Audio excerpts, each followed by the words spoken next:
Hey guys, thanks for joining me today. I'm really excited to talk about one of my favorite things of homeschooling my high schooler, and that is creating my own courses.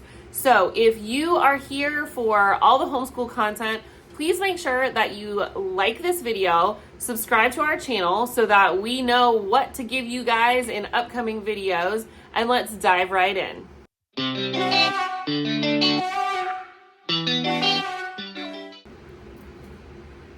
So when we are talking about high school courses, quite a few of those courses are going to be predetermined by your state. In the state of Georgia, 23 credits are required as a minimum for graduation. And honestly, as a homeschooler, you're going to probably end up with more than 23 credits. However, that is the minimum number. And when you're looking at creating a college prep or a tech school prep diploma, something that is going to allow your student the option to go to further learning, if that's what they want to do, then you're going to want to kind of stay with the recommended courses that the state requires for a public school setting. So, for example, in Georgia, we are required to have 4 years, 4 English credits, 4 math credits, 4 science credits, 3 history credits. They need a foreign language, they need a PE and a health. Those are kind of like the required areas, and then how many credits you need in each area. However, because we are not bound by Georgia law to exactly follow that, those are recommendations for our state. It does make it easier for a college application to kind of use those guidelines though, so that you are sending in a transcript that most colleges would recognize and that most colleges are going to expect as far as how many courses, how many credits in a course area, and then also like how many credits in total. So if you want some more specifics on this, let me know in the comments and I can do a video on that. Also though, if you just need a quick resource, ghea.org has some really good layouts to help with course planning.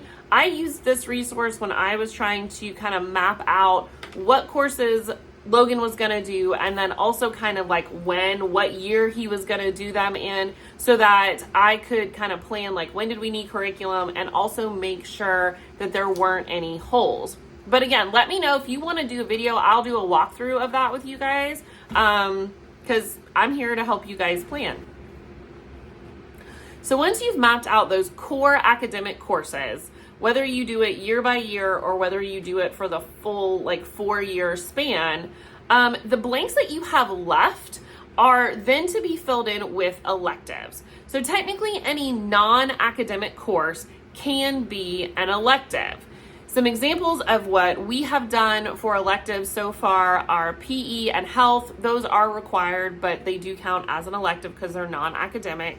We've done Bible courses as electives. We've done ag courses, both gardening and then also a chicken raising animal type course. So the nice thing about having free reign with electives is you get to choose what is going to be applicable for your student, and then also what is going to be interesting for your student. And that for me really gave me a lot of motivation to plan something really cool, because it wasn't just that necessarily we were having to check a box. It was more that we got to pick the subject area and then go to town with it. So when it comes to planning these electives, there's really 2 ways that you can do it.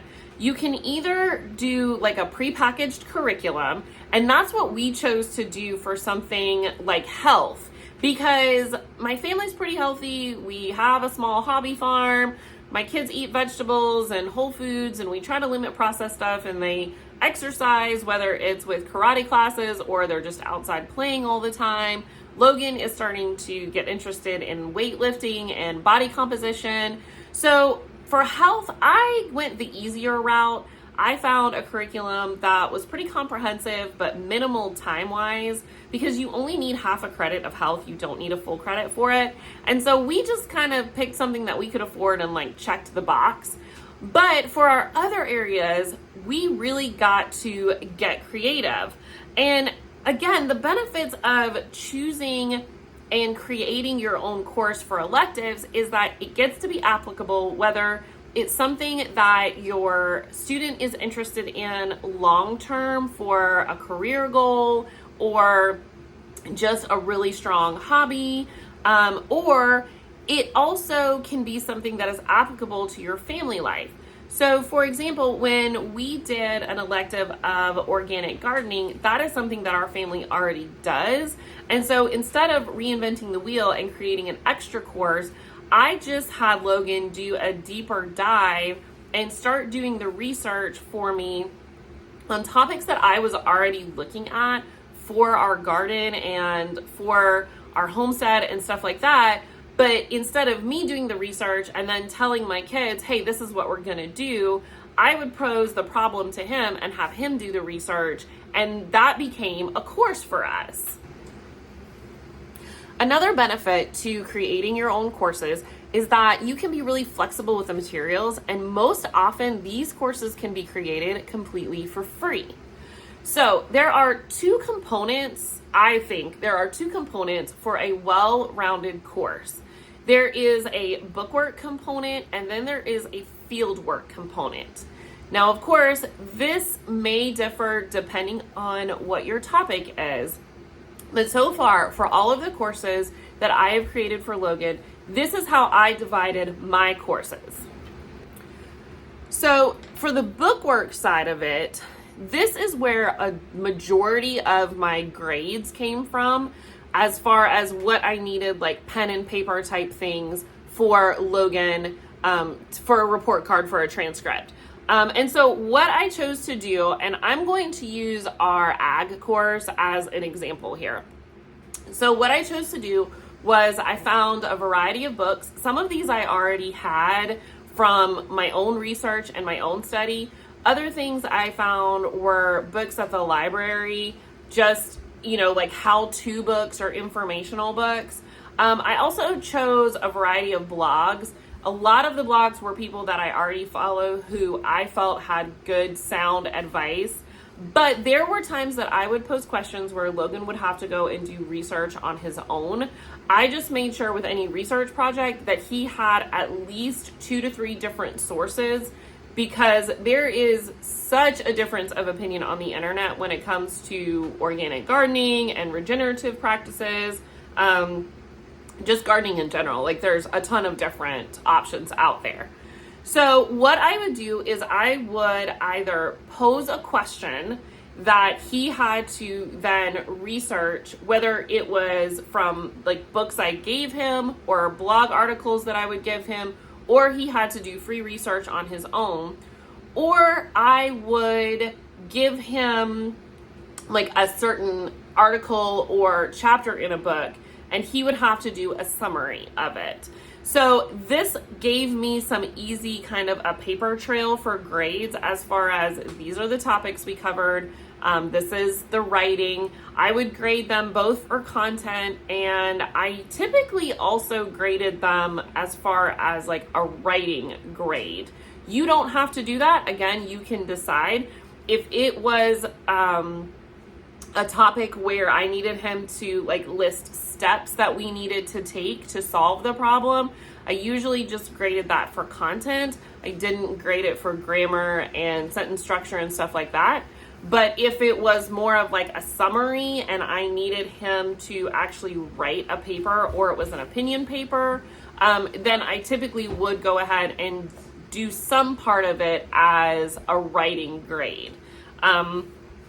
So those for me were very easy grades to do.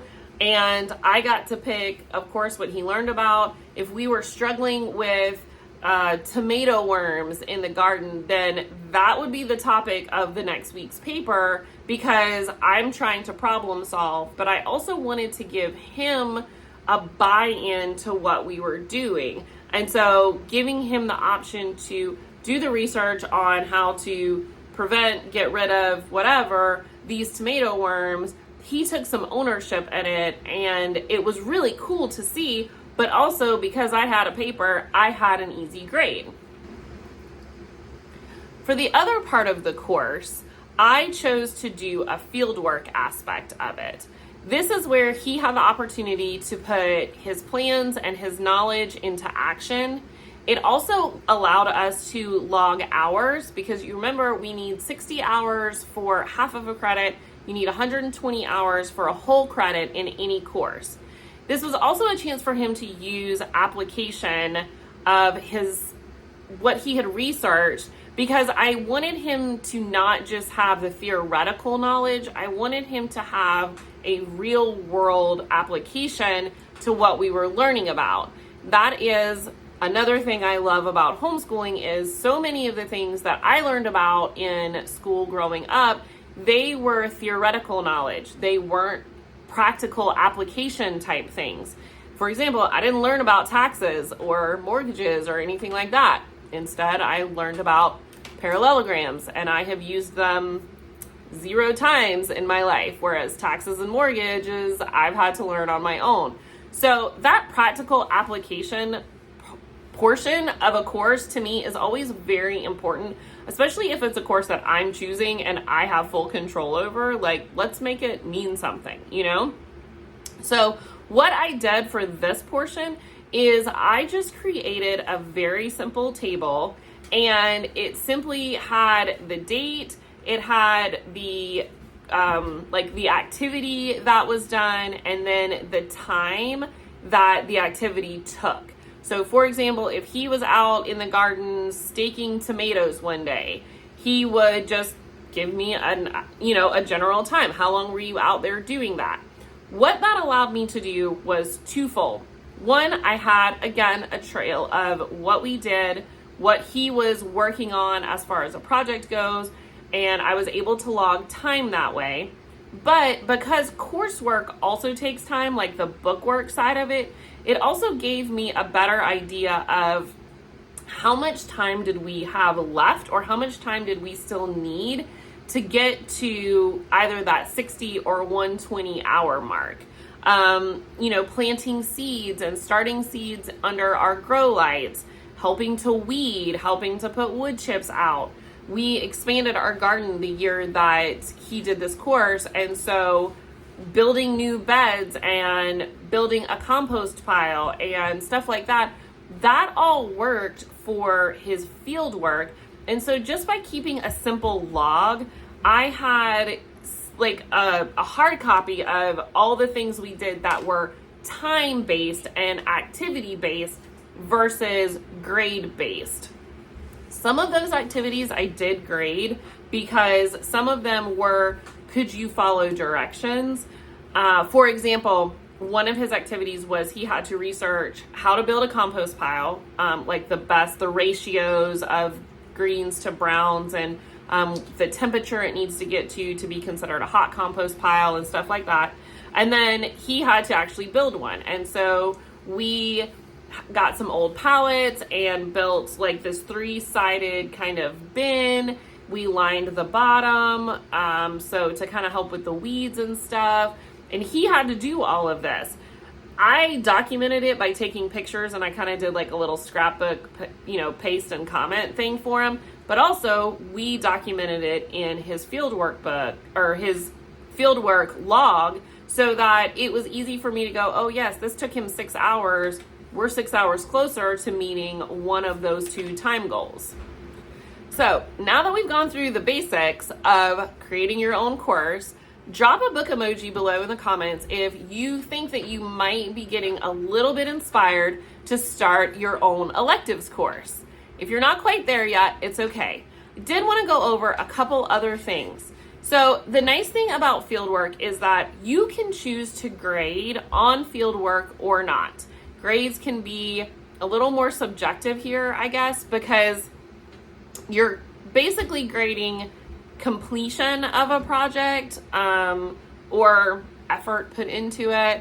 There's different ways you can grade, or you can just not grade the fieldwork at all if it's something that you just don't feel can really garner a grade, and you can stick with just the bookwork side as far as your grades.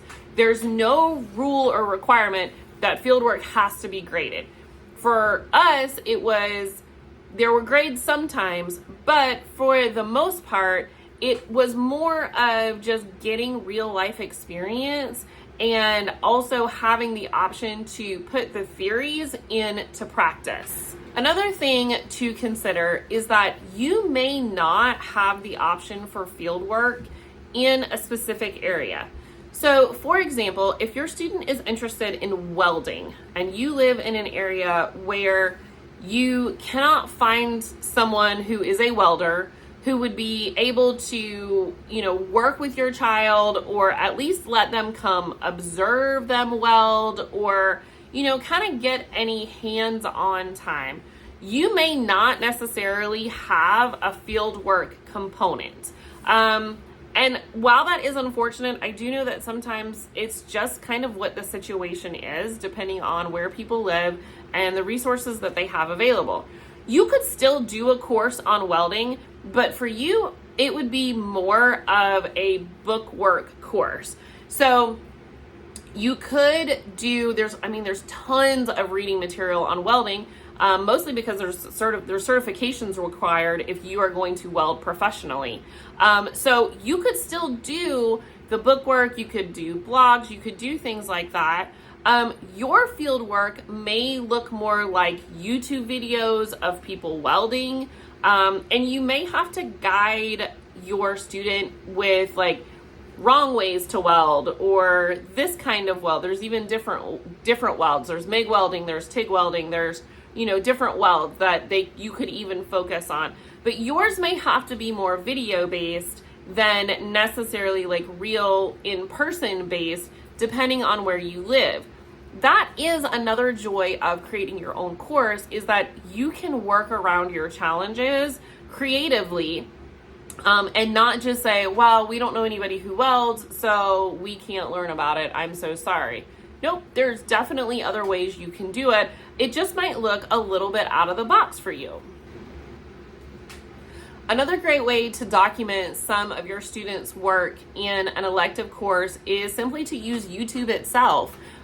You can create a private channel, and if you have a topic that maybe doesn't really lend itself to papers or written summaries, then allowing your student to create videos or instruction videos, how-to videos, stuff like that, those can be graded, and because you can keep the channel private, that can actually stay on YouTube indefinitely. I know for some of the application process, some colleges are actually interested in a portfolio, and having an electronic portfolio is a great option.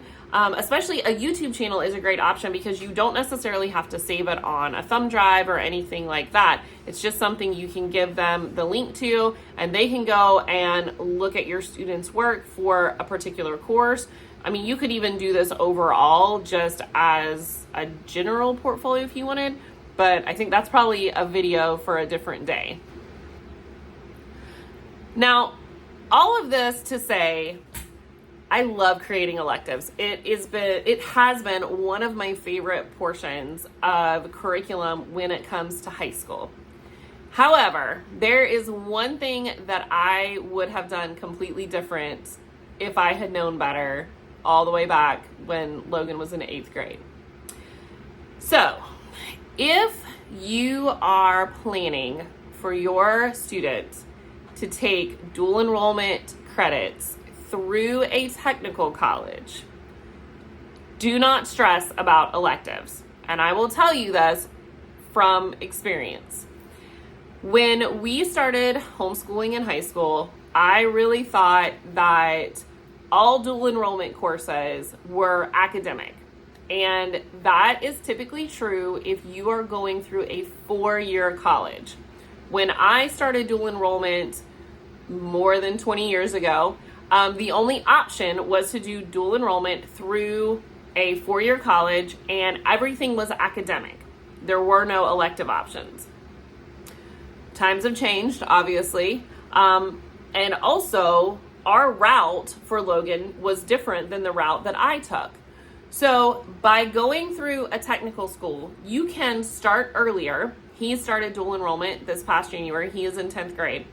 Because of new funding laws that took place during the pandemic, you can no longer use academic courses until 11th grade for dual enrollment. So if your student is starting dual enrollment through a technical college in 10th grade, the only courses that they can take would be non-academic courses, which for you on your homeschool transcript would count as electives. So the two courses that he took this year, Intro to Criminal Justice and then Computer Literacy, both of those will go on his transcript as an elective course for me. Had I known that that was going to be the case, I would have stressed a whole lot less about making sure we were taking electives every single year in 8th and 9th grade. I definitely would have just allowed his dual enrollment credits to fill those elective requirements, because even next year when he starts taking academics, he only has 2 or 3 academic courses that he will take next year through the tech school. But the following semester, and yeah, those are all going to be done his fall semester. The following semester, spring semester, he will be taking 4 criminal justice courses for the tech school. But for me, those will all count as elective credits. So just next year alone, he's going to have 4 credits of electives in just 1 year. And then the following year, it's basically kind of the same thing. He only takes 2 or 3 academic courses. Everything else is elective courses as far as what is counted on my transcript. Now, for the tech school, those are required courses for his major area of study. But for me, it fills the elective box, no problem. So I still highly recommend at least creating 1 or 2 courses, especially when your students are in 8th or 9th grade, because it can be fun and it really gives them a chance to take an area of interest and turn it into something like more of a deep dive. But before you stress out about getting enough elective credits, if you are going to go the tech school route and you are going to use those free dual enrollment credits that the state offers, you are going to get more than enough elective options as far as your high school transcript goes.